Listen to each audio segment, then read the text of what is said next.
សូមជូនរឿងអន្ទង់វែងឆ្នាំងវែងក្នុងការកន្លងទៅហើយមានមនុស្សពីរនាក់ជាប្តីប្រពន្ធថ្ងៃមួយប្តីចេញទៅរកអន្ទង់ដើម្បីធ្វើជាអាហារប្តីរកបានអន្ទង់មួយមកប្រគល់ឲ្យប្រពន្ធហើយប្រាប់ឲ្យយកទៅស្លប្រពន្ធឆ្លើយថាចុះអន្ទង់នេះវែងម្លឹងបានឆ្នាំងវែងឯណាមកស្ងោអន្ទង់នេះបានប្តីលឺហើយនឹកថាប្រពន្ធខ្លួនល្ងងណាស់ក៏ប្រាប់ទៅប្រពន្ធបើឯងរកឆ្នាំងវែងពុំបានទេឯងយកអន្ទង់នេះទៅព្យួរទុកទៅប្រពន្ធក៏យកអន្ទង់នេះទៅព្យួរទុកហើយក៏គេចទៅបំបើកូននៅក្នុងមុងប្តីយកអន្ទង់នោះមកកាត់ចិញ្ច្រាំហើយយកឆ្នាំងមកដាក់ស្លកកូរលុះឆ្អិនគាត់ដួសរួចហៅប្រពន្ធមកស៊ីរួចលាងចានទុកតែសម្លអន្ទង់នោះនៅសល់បាត់ឆ្នាំងបន្តិចបន្តួចប្តីមិនបានលាងឆ្នាំងនោះទេហើយក៏ចេញទៅព្យួរស្រែបាត់ទៅឯប្រពន្ធដឹងថាប្តីចេញទៅបាត់នឹកដល់សម្លឆ្ងាញ់ក៏ស្ទុះក្រោកឡើងទៅយកឆ្នាំងនោះមកលិតនាងនោះខំលិតណាស់ទៅក្បាលនាងចូលទៅក្នុងឆ្នាំងគ្របជាប់ពីលើមិនដឹងធ្វើដូចម្ដេចនឹងយកឆ្នាំងចេញបានក៏វាទៅពួនក្នុងមុងលុះប្តីត្រឡប់មកពីព្យួរស្រែវិញរកប្រពន្ធមិនឃើញក៏ស្រែកហៅស្រាប់តែឮសំឡេងឆ្លើយរៀងកងួរវល់គាត់ក៏នឹកសង្ស័យក៏ចូលទៅបើកមុងមើលឃើញប្រពន្ធជាប់ក្បាលនៅក្នុងឆ្នាំងគាត់យកដំបងវាឆ្នាំងនោះបំបែកប្រពន្ធលន់មាត់ស្រែកហាអញពួនហ្នឹងគាត់ឯងសោះប្តីនឹកឃើញអស់សំណាចក៏ដើរចេញទៅ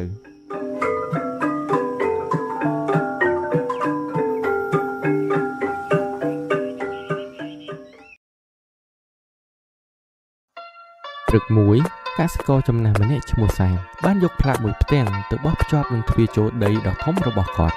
ផ្លាកនោះសរសេរថាដីសម្រាប់លក់បោះផ្លាករួចអ៊ំសែមក៏ថយក្រោយបន្តិចដើម្បីអានអក្សរនៅលើផ្លាកនោះបន្ទាប់មកគាត់អង្គុយចុះក្រោមដើមឈើមួយដើមភ្លាមនោះមានបុរសពីរនាក់ជិះរថយន្តទំនើបមួយគ្រឿងមកឈប់នៅពីមុខគាត់បុរសម្នាក់ចុះពីរថយន្តហើយមកសួរគាត់តើដីនេះសម្រាប់លក់មែនឬទេតើអ្នកណាជាម្ចាស់ដីនេះអ៊ំសែមក្រាបឈរហើយនិយាយដោយយឺតបាទនេះជាដីសម្រាប់លក់ហើយវាជារបស់ខ្ញុំអ៊ំសែមបាននាំបុរសទាំងពីរដើរមើលដីនោះនៅពេលឆ្លងកាត់ព្រែកបុរសម្នាក់បាននិយាយយើងនឹងចាក់ដីបំពេញព្រែកនេះហើយសង់អគារនៅលើដីនេះអ៊ំសែមផ្លាត់មាត់បំពេញព្រែកដូច្នេះតើកង្កែបនឹងទៅឯណាបុរសម្នាក់ឆ្លើយអូវាអាចនឹងនៅព្រែកផ្សេងទៀតកង្កែបមិនសំខាន់ទេអ៊ំតបវិញប៉ុន្តែវាសំខាន់ព្រោះវាស៊ីសត្វល្អិតដូចជាមូសជាដើមនៅពេលដើរទៅដល់ដើមឈើធំមួយបុរសម្នាក់និយាយយើងនឹងជួលឲ្យគេកាប់ដើមឈើនេះយកមកធ្វើជាអុសលក់បន្ទាប់មកយើងសង់អគារច្រើនទៀតលោកអ៊ំនិយាយតិចកាប់ដើមឈើកន្លែងនេះនឹងប្រែជាក្តៅមិនខានបុរសម្នាក់ឆ្លើយមែនហើយយើងនឹងដាក់ម៉ាស៊ីនត្រជាក់និងកង្ហារនៅក្នុងអគារអ៊ំនិយាយដើមឈើជាមិត្តដ៏ល្អវាសម្អាតខ្យល់នៅពេលអស់ដើមឈើខ្យល់នឹងមិនបរិសុទ្ធទេពួកគាត់នាំគ្នាដើររហូតដល់ទន្លេបុរសម្នាក់និយាយដោយពេញចិត្តល្អណាស់កាកសំណល់ចេញពីរោងចក្រនឹងត្រូវបង្ហូរចូលទន្លេនេះអ៊ំលែងនិយាយអ្វីទាំងអស់ប៉ុន្តែគាត់បានស្រមៃឃើញទន្លេនេះនឹងលែងស្អាតទៀតហើយចំណែកត្រីធំងាប់ដោយសារកាកសំណល់នោះបុរសទាំងពីរបានដកប្រាក់មករាប់ដើម្បីប្រគល់ជូនអ៊ំសែមពេលនោះអ៊ំសែមក៏ប្តូរចិត្តមិនព្រមលក់ដីនោះវិញទេគាត់បានប្រាប់ថាបើគាត់លក់ដីនេះមានន័យថាគាត់បានចូលរួមចំណែកនៅក្នុងការបំផ្លាញបរិស្ថានដែរគាត់ក៏ប្រាប់ទៅបុរសទាំងពីរនោះថាខ្ញុំមិនលក់ដីនេះទេព្រោះខ្ញុំមិនចង់បំផ្លាញធម្មជាតិឡើយ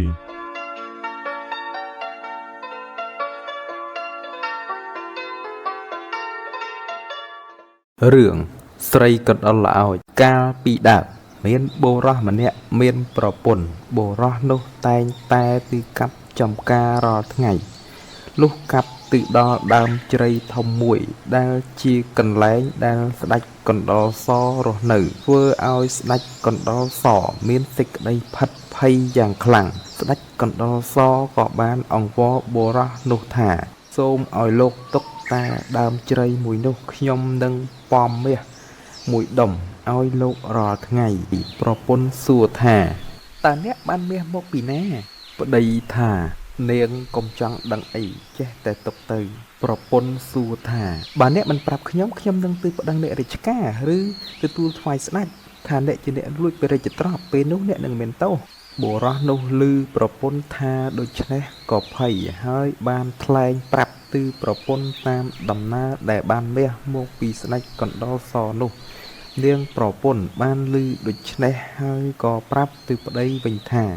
អ្នកនេះហៅពេញជាឆោតមែនចាញ់បញ្ញាសត្វបើអ្នកកាប់ដើមជ្រៃនោះនឹងបានមាសច្រើនព្រោះស្ដេចកណ្ដុរសវាយកមាសតែពីក្នុងដើមជ្រៃនោះមកទេបុរសនោះបានរឹកឡើងទៅកាប់ដើមជ្រៃវេលាយប់ស្ដេចកណ្ដុរសក៏នាំគ្នាទៅលួចយកមាសពីផ្ទះបុរសនោះទាំងអស់យកមកវិញរឿងវិតមន្តជប់មនុស្ស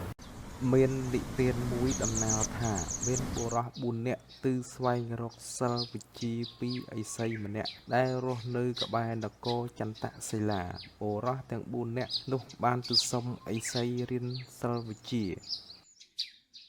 មិនអីទេចៅទាំង4នាក់អាចរៀនវិជ្ជានេះបានបុរសទាំង4នាក់ក៏បានសុំលោកតារៀនវិជ្ជាការម្នាក់ម្ដងលោកតាចៅសុំរៀនវិជ្ជាជប់ឲ្យកើតជារូបរាងមនុស្សលោកតាចៅសុំរៀនវិជ្ជាឆ្លាក់សម្រេចរូបរាងមនុស្សលោកតាចៅសុំរៀនវិជ្ជាធ្វើឲ្យមនុស្សសត្វមានសាច់ឈាមនិងពណ៌សម្បុរស្រស់ស្អាតលោកតាចំណែកឯខ្ញុំករណាសុំរៀនវិជ្ជាជប់ឲ្យមនុស្សជាមនុស្សនឹងចេះនិយាយស្ដីក្រោយពីបុរសទាំង4នាក់សុំរៀនវិជ្ជាពីលោកតាមនីឥសីរួចលោកតាមនីឥសីក៏បានបង្ហាត់បង្រៀន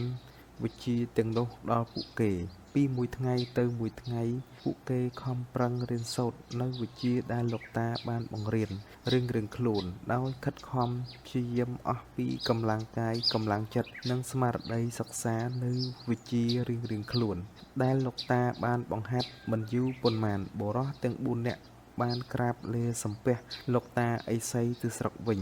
នៅពេលធ្វើដំណើរដល់ពេលល្ងាចក៏បានឈប់សម្រាកនៅក្នុងព្រៃមួយគឺទីនោះមានខ្លាកាចសាហាវជាច្រើនលក់សោះពួកយើងគួរតែយកឈើមកធ្វើជាមនុស្សស្រីម្នាក់មកដេកកំដរពួកយើងលុះគិតគ្នារួចរាល់បុរសម្នាក់បានយកឈើមកជប់ធ្វើជាខ្លួនប្រាណមនុស្សស្រីបុរសម្នាក់ឆ្លាក់រចនាសម្រាប់ចេញជារូបរាងមនុស្សឲ្យល្អសពរាងកាយបុរសម្នាក់សូត្រមន្តគាថាឲ្យឈើដែលឆ្លាក់ជារូបមនុស្សនោះឲ្យមានសាច់ឈាមនិងពណ៌សម្បុរល្អស្អាតផូរផង់ឬឯបុរសម្នាក់ទៀតសូត្រមន្តគាថាជប់ឲ្យបុរសជាមនុស្សចេះនិយាយស្ដីកាលដែលបុរសទាំង4នាក់យកឈើមកធ្វើឲ្យកើតជាមនុស្សស្រីបានសម្រេចហើយពួកគេក៏ដណ្ដើមគ្នាយកស្រីនោះជាភរិយារៀងខ្លួនពួកគេប្រកែកគ្នាទៅវិញទៅមកមានអ្នកជំរុំជម្រះសម្រេចឲ្យសោះទើបនាំគ្នាទៅរកមេស្រុកដើម្បីប្តឹងបុរសទាំង4នាក់បាននិយាយរៀបរាប់តាមដំណើររឿងលោកមេស្រុកតើនាងនេះត្រូវបានជាប្រពន្ធរបស់អ្នកណាបុរសដែលយកឈើមកជប់ជារូបមនុស្សចាត់ទុកជាម្ដាយបុរសដែលបានឆ្លាក់សម្រេចជារូបមនុស្សដោយប៉ះស្ទាបនឹងអង្អែលសពរាងកាយត្រូវបាននាងនេះជាប្រពន្ធបុរសដែលសូត្រមន្តគាថាឲ្យមានសាច់ឈាមនិងពណ៌សម្បុរស្រស់ស្អាតចាត់ទុកជាបងចំណែកឯបុរសដែលជប់ឲ្យរស់និងចេះនិយាយប្តីចាត់ទុកជាឪពុកលុះមេស្រុកបានប្រាប់រួចបុរសទាំង4នាក់ក៏សុខចិត្តធ្វើតាមការណែនាំរបស់លោកមេស្រុក